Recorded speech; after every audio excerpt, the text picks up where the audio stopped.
Boa noite, meus irmãos, meus amigos.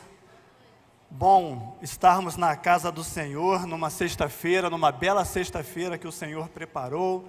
Mandou um pouquinho de água, do céu para refrescar um pouco, mas estamos aqui, alegres, felizes, com nossos corações inclinados à adoração, através da música, da dança, da palavra, das orações, que o Senhor possa te abençoar sobremaneira nesta noite.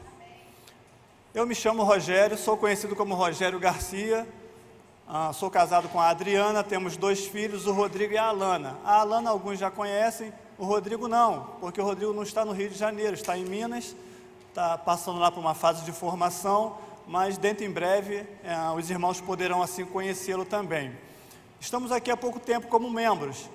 Eu passei um ministério, já estávamos há 15 anos lá, e eu precisava de um período sabático, vou usar essa expressão. A gente precisava descansar um pouco, entre aspas, mas aí o pessoal nos laçou, a gente veio para cá para ficar aqui um tempo descansando, e o pessoal nos chamou e nos colocou diante de um texto bem importante, bem expressivo, e eu espero poder trazer algo da parte do Senhor para a sua vida. O Henri, pastor de jovens, muito dedicado, preocupado com o ensino, assim como toda a igreja Batista de Campo Grande, pastor Carlos Elias e os outros obreiros, eu percebo essa preocupação com o ensino, e isso é importante, a gente poder ensinar sobre Deus, ensinar sobre as coisas de Deus, porque a gente precisa pensar na questão da soberania, um Deus soberano, um Deus Senhor.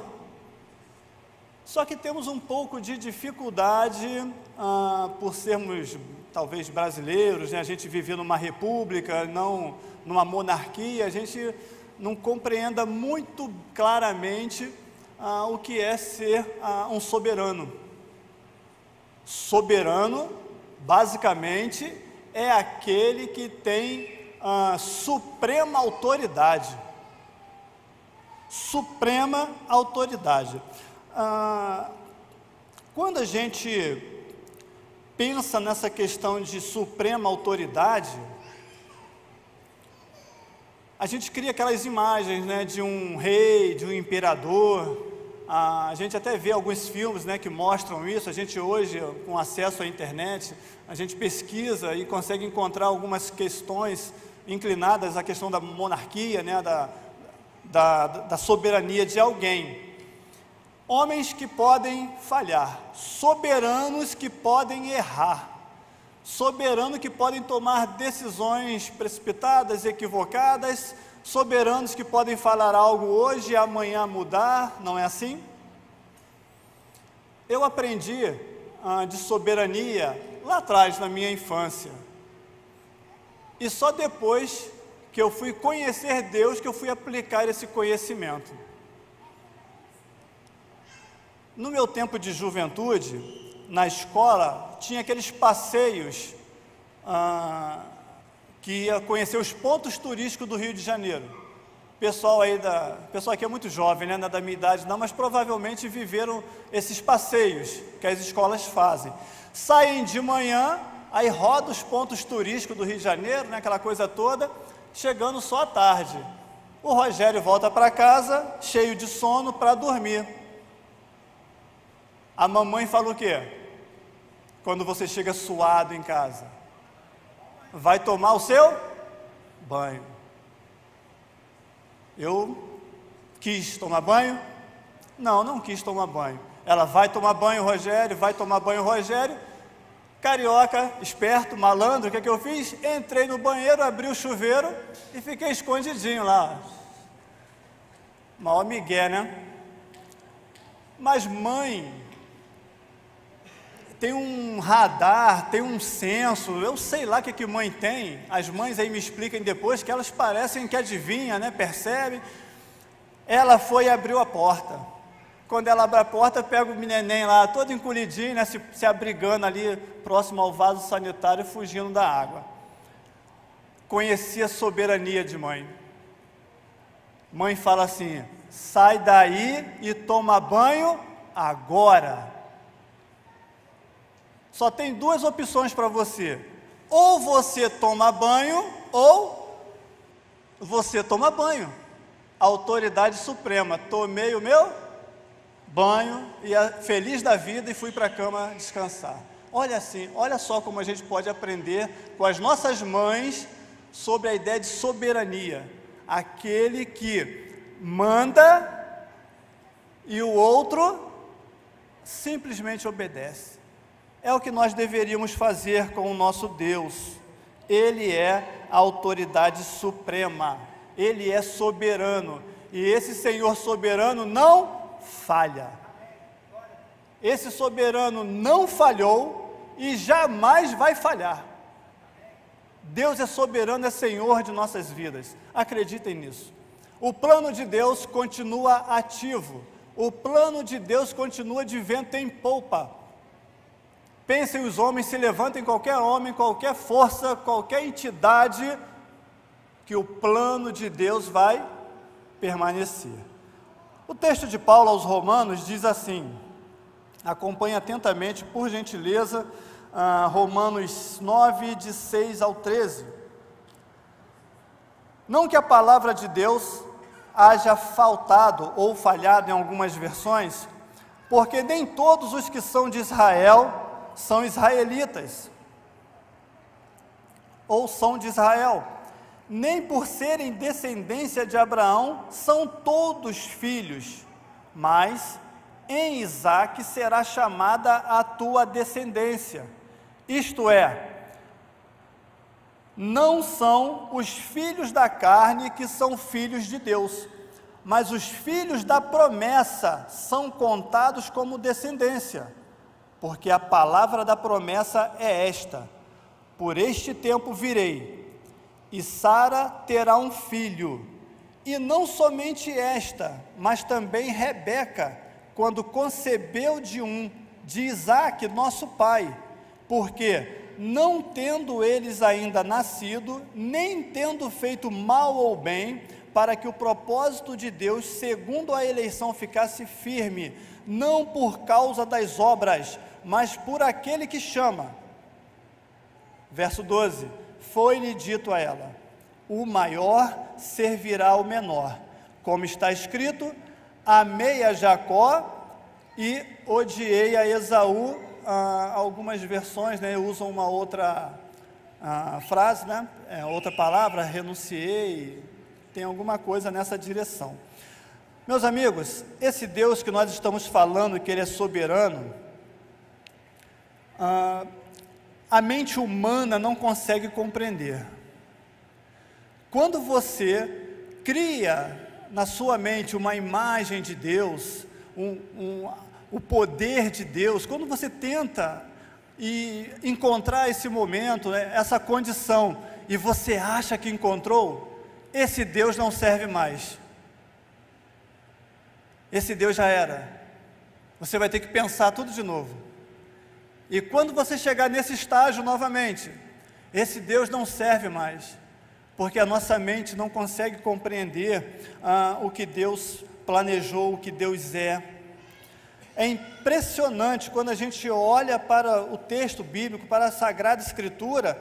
Eclesiastes 8,17 diz assim: então vi toda a obra de Deus, que o homem não pode perceber, a obra que se faz debaixo do sol. Por mais que trabalhe o homem para descobrir, não a achará.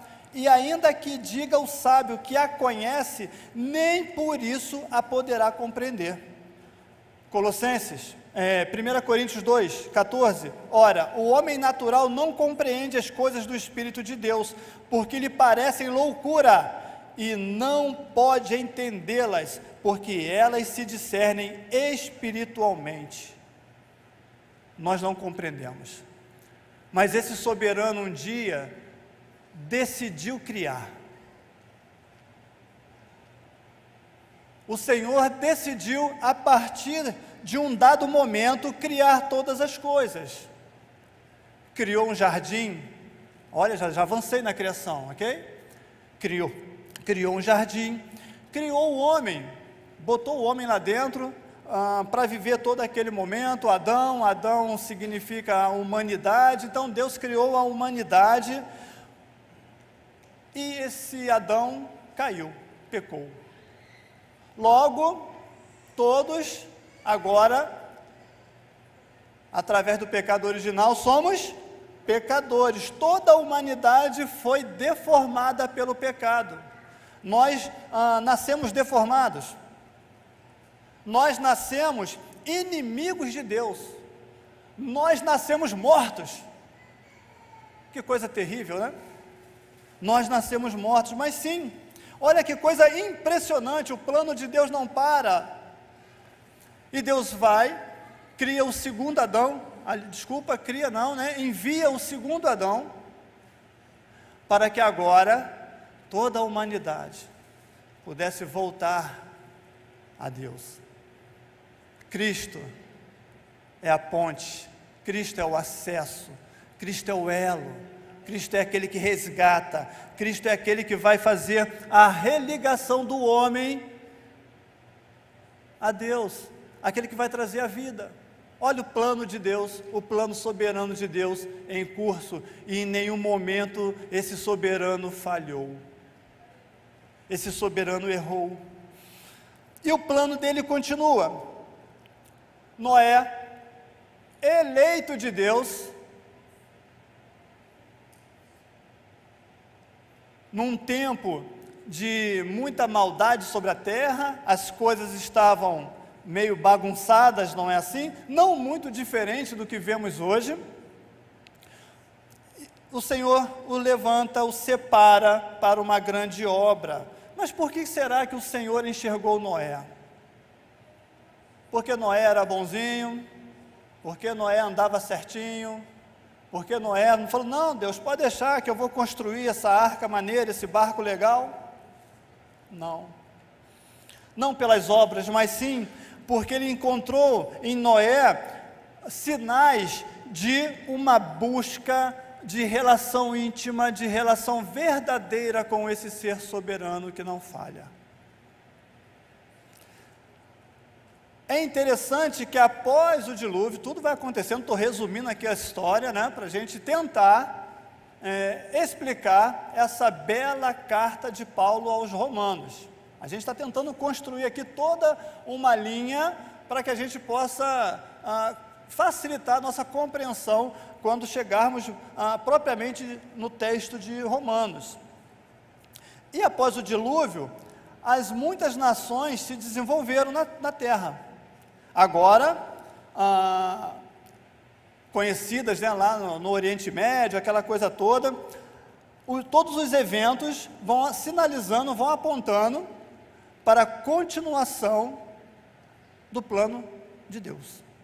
Nada pode parar o Senhor, nada pode parar o plano de Deus através da vida da igreja. Tem uma música bem legal, né, que o pessoal gosta de cantar, né, o Coliseu não parou a igreja, os leões não pararam a igreja. A gente pode até acrescentar algumas coisas, né? Os paletóis não pararam a igreja, né? As toalhas não pararam a igreja. Sabe por quê, meus irmãos? Os eleitos de Deus, a igreja eleita do Senhor, separada do Senhor, nada pode parar. Se você é um eleito de Deus, nada pode te parar. Acredite nisso. Deus tem planos para a igreja dele. Deus tem planos para a sua vida. Esse Deus soberano não falhou e não falhará.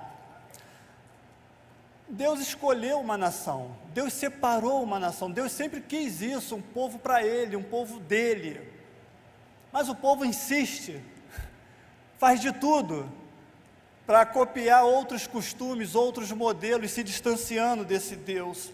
Ele escolheu uma nação que se tornasse um instrumento de salvação para o mundo, para que prosseguisse com o plano. Deus tinha um propósito de salvar a humanidade, tem esse propósito. A palavra precisava ser anunciada, tudo precisava acontecer de acordo com a vontade dele. Então Israel deveria ser um reino de sacerdotes, deveria ser uma nação santa, e o pai dessa nação seria Abraão, né? Ou Abrão ainda. Por que Deus elegeu Abraão? Abraão foi mais um eleito de Deus, porque o Senhor viu nele um caráter íntegro. E isso é muito importante. O Senhor viu em Abraão sinceridade. O Senhor viu em Abraão fidelidade irrestrita. E isso é importante para as nossas vidas. Disse ele a Abraão, texto que bastante conhecido, né? Sai da tua terra e da tua... Por que o Senhor fez isso? Ele vivia numa cidade que ali aconteciam coisas estranhas. O Senhor queria separar. Olha a preocupação do Senhor, sempre pegando os eleitos para separar. E a gente insiste em querer misturar. O Senhor quer você separado. Não quer você afastado, não. Mas o Senhor quer você separado. O Senhor quer de você, que você seja um eleito. Vai acompanhando, hein? Ao lhe dar essa ordem, Deus queria provar-lhe a fé, separar ele da influência pagã da terra que ele vivia, e de seus concidadãos ali, né, cidadãos, instruí-lo, conduzi-lo, a fim de prepará-lo para uma grande e nobre missão. Farei de ti uma grande nação. Abraão, obediente, seguiu através do deserto, marchando pela fé, para uma terra desconhecida, e sem GPS, né? Sem o Waze, sem todos esses negócios que a gente tem acesso aí, ele foi somente confiando no Senhor. Um lugar para onde esse Deus soberano dirigia. É interessante que muitos estadistas hoje estão de olho naquela região, porque é uma região estratégica. É uma região estratégica militarmente, né, belicamente, mas é uma estratégia. Antes dos homens pensarem nisso, o Senhor já havia pensado. É uma região estratégica para a expansão do reino, para o avanço do Evangelho, porque a região ali conecta praticamente 3 continentes. Olha só como facilita a expansão. O Senhor já preocupado com isso desde aquele tempo. Isso é bom, isso é maravilhoso. Deus implantaria sua nação na encruzilhada ali daqueles 3 continentes. Para que ele se tornasse uma potência militar? Não. Não é para isso. O Senhor não preparou Israel para isso. Longe disso. O plano de Deus é que Israel se tornasse uma potência espiritual. Uma potência que obedecesse a Ele. Uma potência que enxergasse o Senhor sobre todas as coisas, uma nação que cumprisse a direção dada pelo próprio Deus, e isso é maravilhoso, isso é muito bom, meus irmãos. Mas o Senhor tinha o plano e deveria ser continuado através desse povo para salvar a humanidade. Mas o que aconteceu? Israel não cumpriu a parte do seu contrato. Deus fez uma aliança com ele, mas ele não quis cumprir, escolheu seguir a sua própria vontade. E o Senhor volta e toma a sua herança. Jeremias 15, 13 e 14 vai dizer assim: olha, as tuas riquezas e os teus tesouros entregarei sem preço ao saque, e isso por todos os teus pecados, mesmo em todos os teus limites. E te farei passar aos teus inimigos numa terra que não conheces, porque o fogo se acendeu em minha ira, e sobre vós arderá. E o Senhor continua o seu plano. o Senhor segue com aquilo que ele planejou, e Abraão toca o barco. Abraão segue em frente. Abraão vai tentando cumprir tudo aquilo que o Senhor havia falado.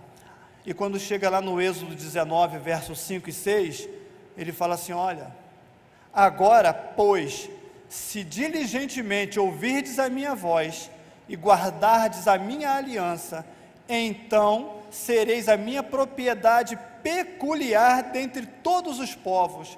Vós me sereis reino de sacerdotes e nação santa. São estas as palavras que falarás aos filhos de Israel.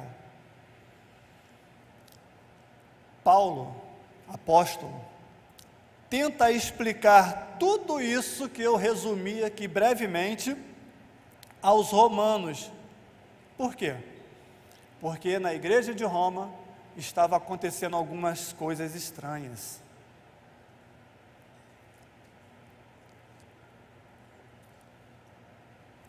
Será que na igreja de hoje anda acontecendo coisas estranhas? Coisas esquisitas, né?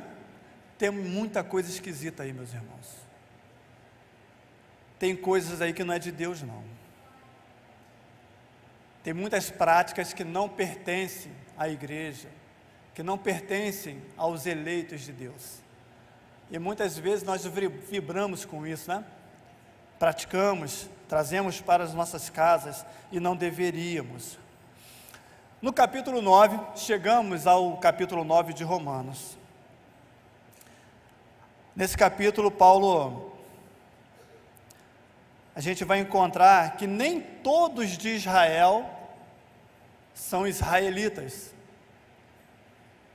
E a palavra israelita ali, a intenção de Paulo é trazer a ideia de que dentro de Israel havia um Israel espiritual.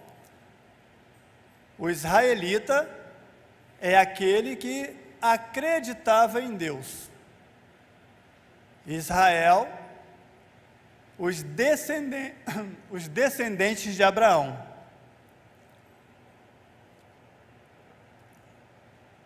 Dentro da nação de Israel existia um verdadeiro Israel. Dentro da igreja tem uma verdadeira igreja.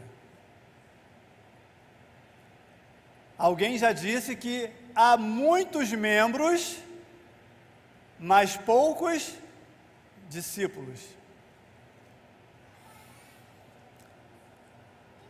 Deus nunca prometeu salvar a todos os considerados filhos de Israel, descendentes de Abraão,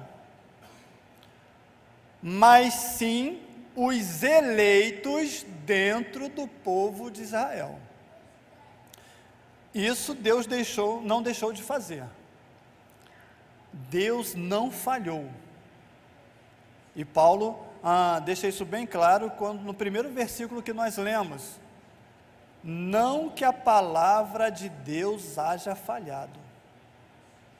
A palavra de Deus não falha. Você crê nisso?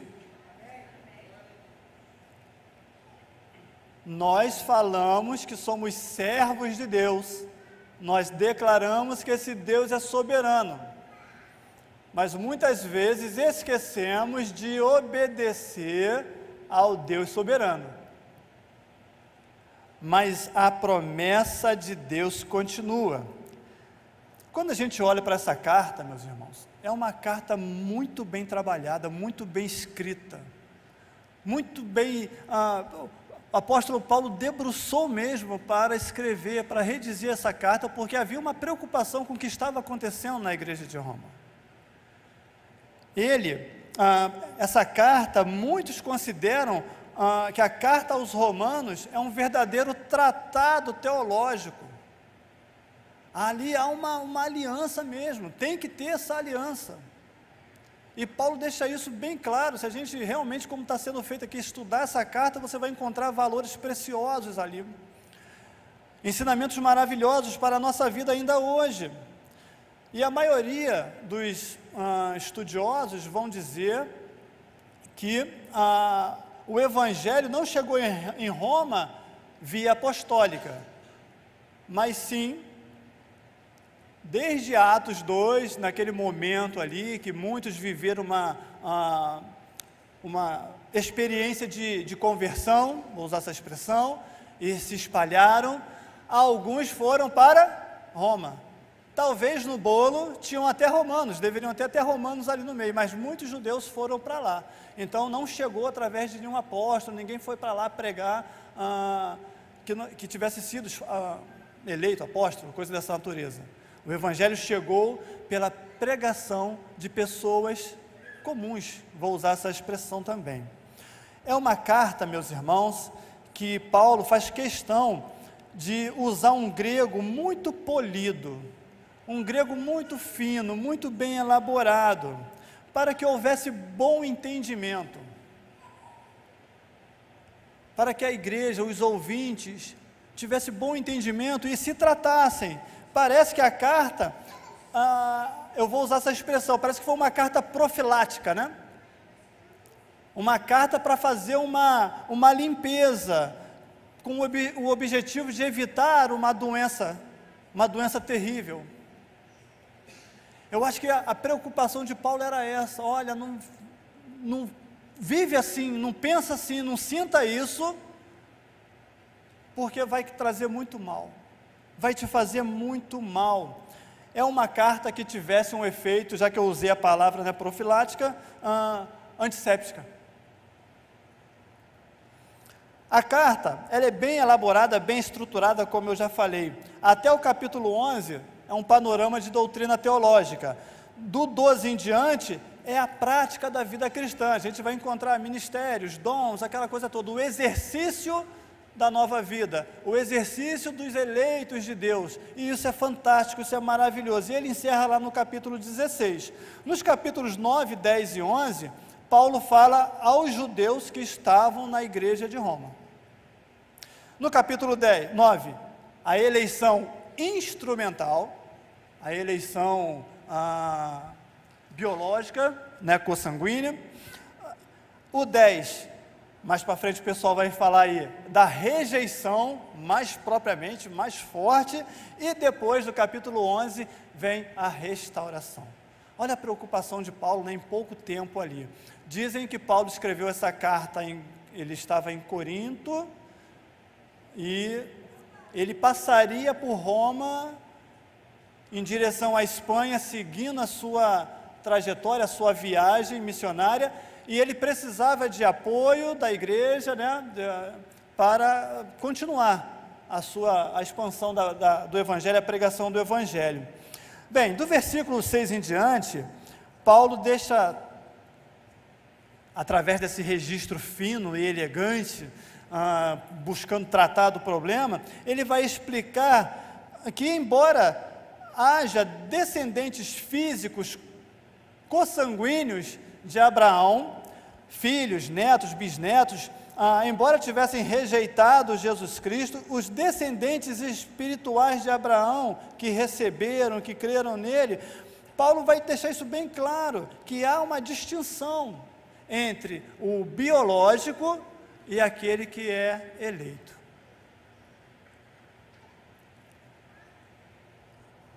Eu não sei a sua condição, mas muitos, você já deve ter ouvido isso.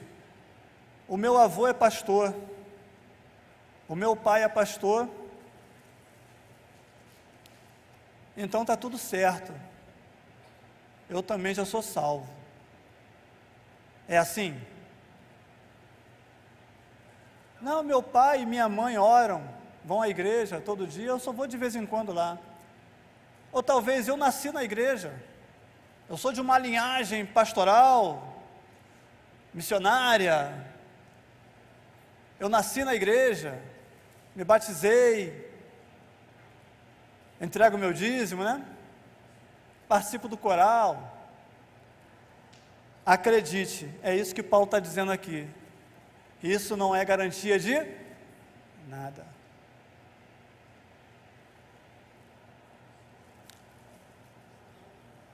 Paulo, nos versos 6, 7 e 8, ele mostra uma descendência étnica, ele fala sobre isso, física, e apresenta um modelo. Quem é o modelo? Isaac. Por que Isaac é um modelo? É uma coisa que a gente precisa pensar e tentar encontrar aqui esse detalhe.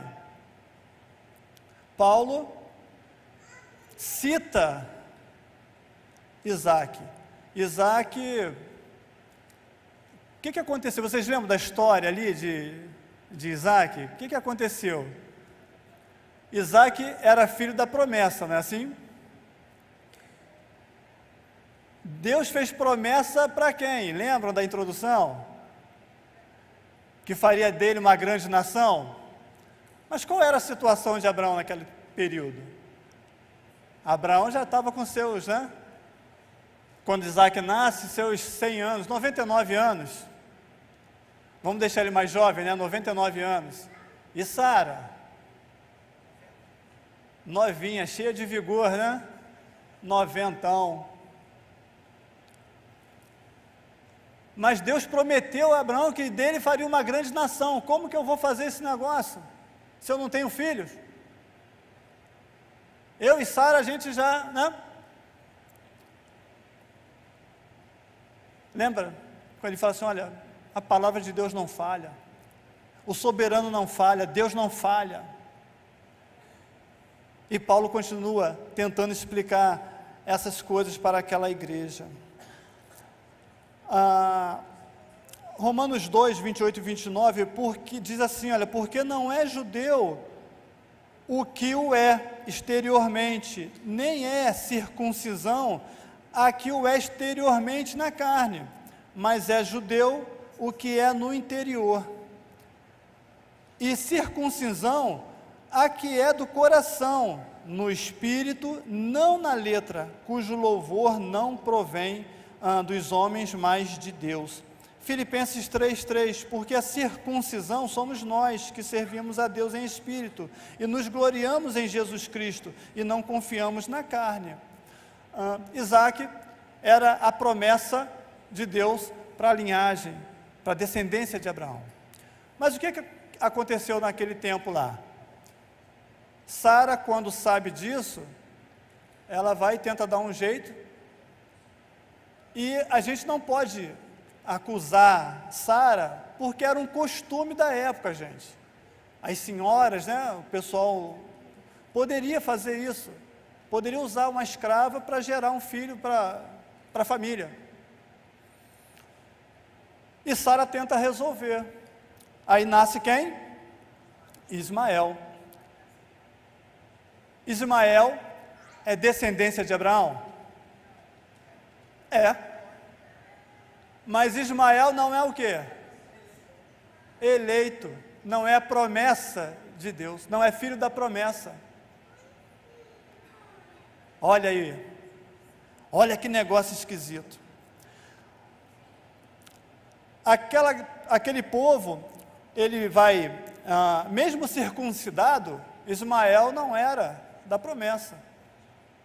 Era descendente, era de Israel, mas não era da promessa. Foi circuncidado? Foi. E o judeu, ele gosta disso, Eu sou da circuncisão. Eu sou. Não é isso que Paulo está dizendo mais. Olha, isso foi importante num tempo. Mas hoje, não é porque você é da linha, que você é descendente, que você é filho, neto, sei lá o quê, que você tem garantia, que você tem vida com Deus, que você é um eleito de Deus. Não. Você entregava um pedaço da sua carne, mas agora você tem que rasgar o seu coração. Agora você tem que rasgar o seu coração e deixar Jesus ser o Senhor. Você precisa entender isso. Não que a palavra haja falhado, não foi isso. O projeto continua. O Senhor reconciliou a humanidade em Cristo Jesus. E aquelas pessoas ouviram isso. aqueles que estavam em Roma ouviram isso. E se achavam ainda no direito de dizer que eram melhores que os gentios. Eu sou descendente de Abraão. Eu sou um judeu de primeira, né? Eu sou um crente top e você é uma segunda linha. Não, não é isso. A gente precisa entender que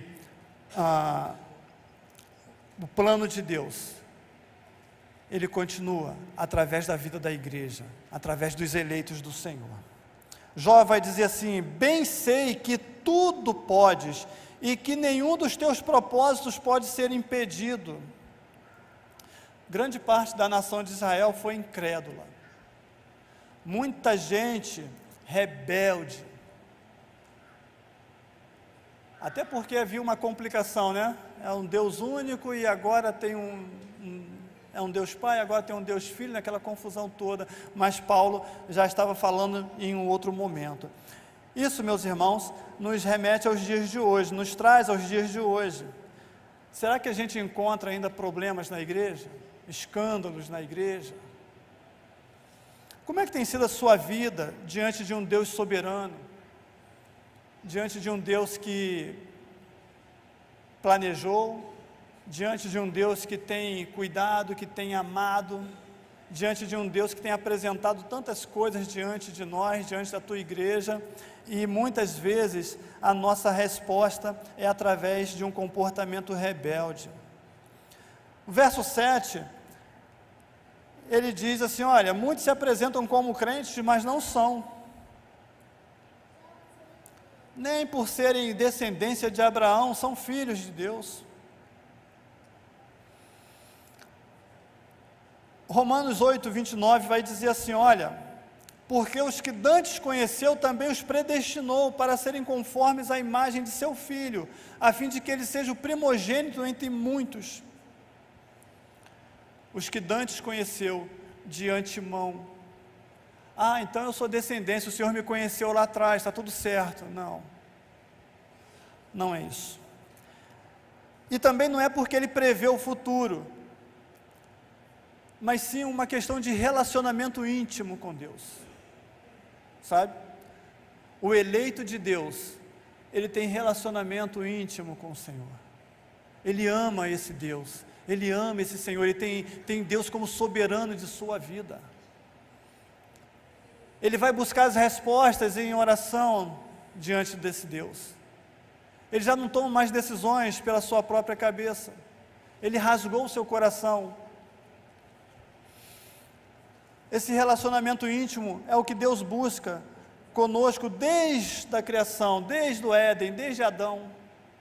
Lembra que o Senhor vinha para conversar com ele? É isso que o Senhor tem para nós hoje. Ele te amou antes de você existir. Sabia disso? Esse Deus soberano te ama antes de você existir. A gente precisa acreditar nisso. E entender que todos nós, independente da nossa descendência, precisamos experimentar do novo nascimento. Lembra lá de João 3? Nicodemos, um homem importante, né? Nobre, mas vai ter em secreto com Jesus, e Jesus fala para ele: olha, você tem um cara legal, um cara maneiro, você tem tudo, mas uma coisa você precisa. Qual era? Nascer de novo, abrir o seu coração e deixar Jesus conduzir a sua vida agora, deixar Jesus ser o Senhor da sua vida. Dos versos 9 ao 13, ele vai tratar da eleição instrumental, como nós falamos, a eleição da descendência, aquela coisa toda. Ele elege um povo, Israel, físico, para que esse povo pudesse expressar os propósitos de Deus naquele período. Não esqueçam disso, Deus tem um plano. O soberano tem um plano. O soberano, ele já decidiu a nossa vida, já decidiu a minha vida e a sua vida.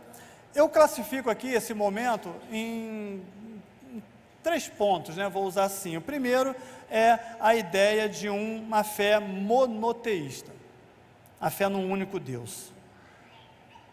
O decálogo, os 10 mandamentos, universal, é algo universal. E a vinda do Messias. Quando a gente olha para o decálogo, a gente vê lá o não isso, não aquilo outro, não é assim? Mas o último, todos eles, no meu ponto de vista, é amor ao próximo.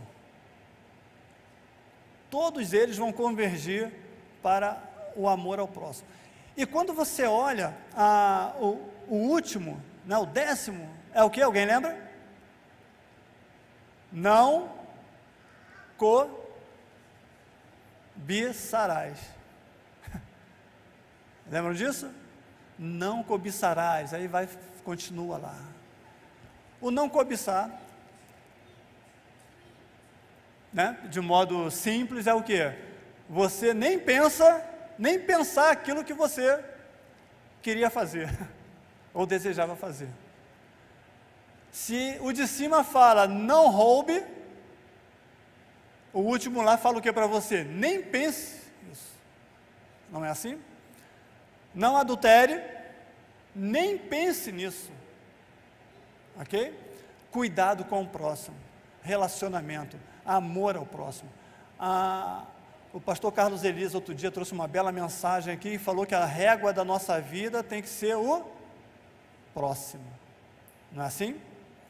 E isso é que Paulo está falando para aquele povo. Paulo está preocupado com os crentes de Roma. E isso chega até nós hoje. Para provar isso, Paulo vai citar esses episódios dos patriarcas que nós já comentamos aqui. Abraão, e ele vai avançando. O tempo passou, a promessa não se cumpria. Sara tenta dar um jeitinho, mas não era isso que ele queria. É interessante que Isaac cresce, casa com Rebeca, e o negócio também não flui como gostariam que acontecesse. Isaac, para ter filhos, leva quanto tempo? Ele ora 20 anos. Isaac já estava com 60 anos, quando vai ter os filhos, né? São 2. Olha aí o projeto de Deus. Deus escolhe quem Ele quer. Lembra que eu vim traçando a soberania? Para deixar isso bem claro em nossos corações hoje, Deus escolhe quem Ele quer. Não é porque o camarada é bonito, é forte, é inteligente, não é isso. Deus escolhe quem Ele quer no tempo em que Ele quiser. Deus começou a escolher desde lá de trás. Lembra dos nomes que a gente foi citando aqui, na nossa introdução? E Deus continua fazendo. Entre Ismael e Isaac é filho da promessa. Isaac ora 20 anos e tem os seus filhos. Nascem 2 gêmeos. Antes, o que acontece a Rebeca? O Senhor fala o que para ela?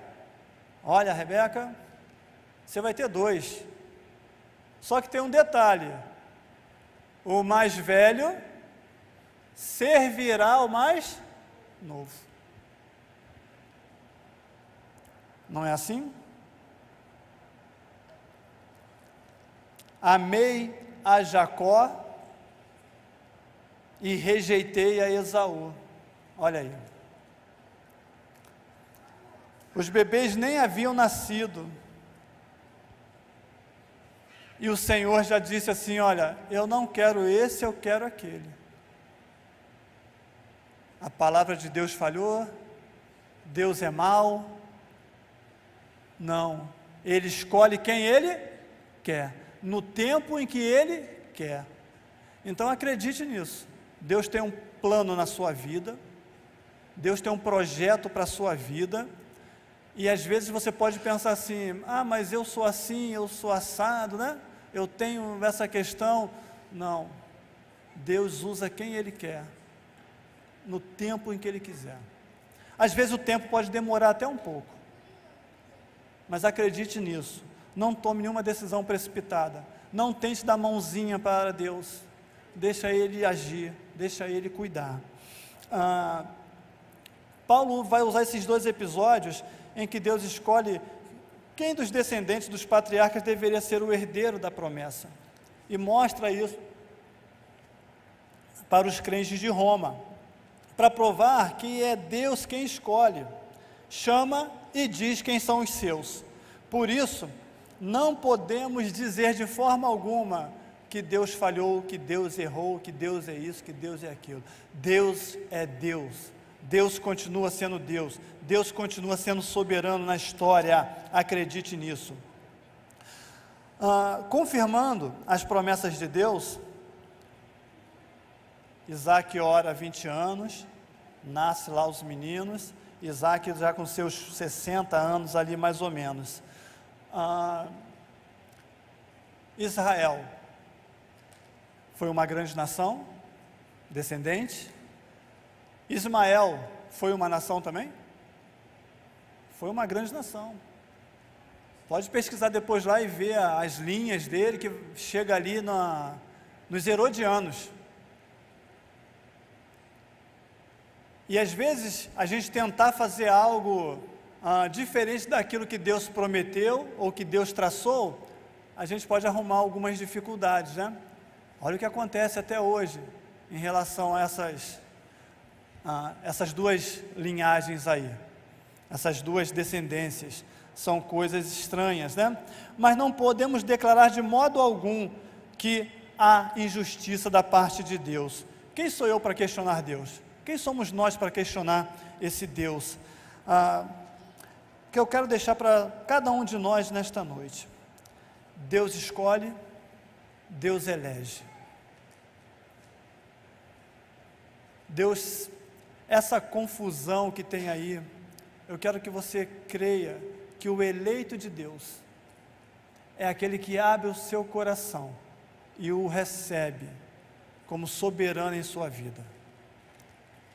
É aquele que crê que um dia Ele enviou Jesus Cristo a esta terra para nos resgatar, para que a gente continuasse sendo igreja dele, obedecendo, buscando aquela identidade de povo eleito, de povo escolhido, de nação santa, e continuar até o dia que Ele vier buscar a sua igreja. O Senhor virá buscar a sua igreja. Ele vai vir. Nós não sabemos o dia e a hora, mas o Senhor virá a buscar a sua nação, os eleitos dele. E que fique bem claro, todas as vezes que Jesus, Senhor de nossas vidas, falou em salvação, Ele nunca falou em maioria. Ele sempre falou em minoria. Minoria. Então fica aqui uma cola para todos nós, né? Não vá na onda da maioria. Todos fazem, mas eu não faço. Deus escolhe quem Ele quer, Deus elege quem Ele quer, e não há injustiça alguma da parte do Senhor. Então eu quero encerrar dizendo para você, meu jovem, minha jovem, que Deus tem planos para a sua vida. Eu sei que nessa fase, a nossa cabeça assim, ela fica meio, vou usar essa expressão, vocês me perdoem, né? Fica meio estranha, meio esquisita, e a gente quer tudo muito rápido, a gente quer tudo do nosso jeito. Não, viva o tempo de Deus. Que eu já estou com uma idade e não tenho namorado, não tenho namorada, está difícil arrumar uma namorada, está difícil arrumar um trabalho, está difícil passar no concurso, está uma luta. Continue na luta, você não está sozinho. Deus tem planos para a sua vida. Deus tem planos poderosos, maravilhosos para você, creia nisso. Você é um eleito do Senhor. Ainda que o seu pai, a sua mãe, sejam belos exemplos de cristãos, de salvos, de eleitos. Seja você também um belo exemplo, um eleito, um salvo, através de Cristo Jesus. Creia nisso e que Deus assim nos abençoe. Agradeço a oportunidade, pastor Henri, pode vir aqui, por favor.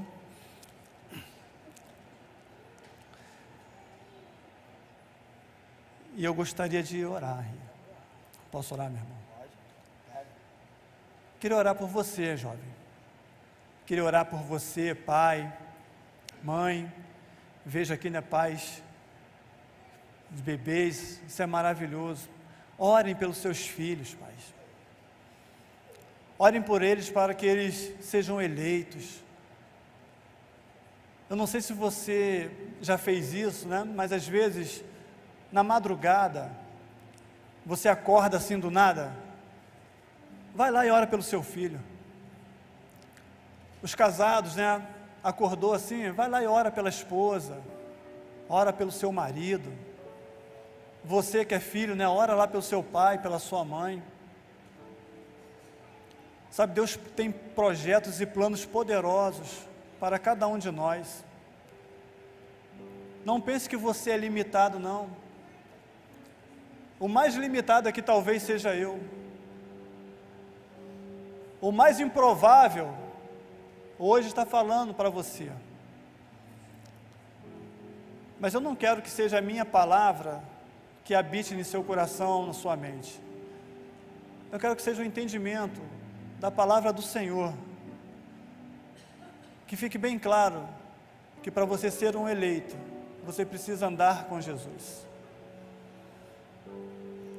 Que para você experimentar das verdades eternas da parte do Rei, dos reis, do soberano Deus, você tem que confiar nele, descansar nele, tê-lo como dono da sua vida e se livrar de todos os enganos. Existem muitas histórias aí, muitas igrejas, muitas coisas terríveis, tentando te tragar, tentando te tirar do rumo, mas aguarde no Senhor, creia no Senhor.